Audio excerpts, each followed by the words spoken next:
13 வயசில் படிப்பு போச்சு. வீட்டில் ஏழ்மை, தொடர்ந்து பல நாட்களாக பசி.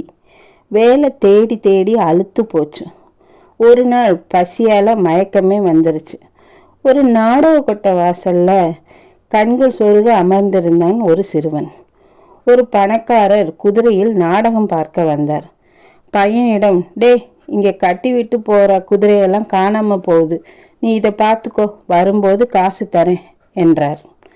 ஆஹா, இப்படி ஒரு வேலையா? பையன் ஆர்வமாக தலையாட்டினான்.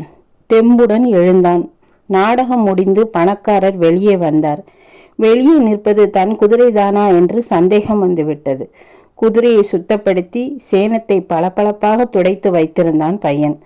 சற்று அதிகமாக பணத்தை அவனிடம் நீட்டினார் பணக்காரர். சில்லறை கிடைக்குமென நினைத்தவனின் கையில் பணம். மகிழ்ந்தான்.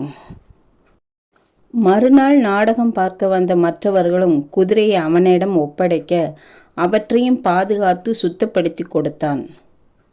வருமானம் பெருகவே குதிரை லாயமே அமைத்து உதவிக்கு வேலைக்கு ஆள் அமர்த்தி முதலாளி ஆகிவிட்டான்.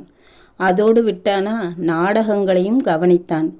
மிகப்பெரிய இலக்கிய மேதையாகிவிட்டான். அந்த சிறுவன்தான் உலக புகழ்பெற்ற இலக்கிய மாமேதை ஷேக்ஸ்பியர்.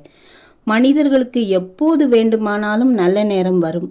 வருகிற சந்தர்ப்பத்தை மட்டும் கெட்டியாக பிடித்து கொண்டால் குதிரைக்காரனும் குபேரனாகிவிடலாம். வாய்ப்புகளை பயன்படுத்துகின்றவர்கள் வெற்றிகரமாக வலம் வருகின்றனர்.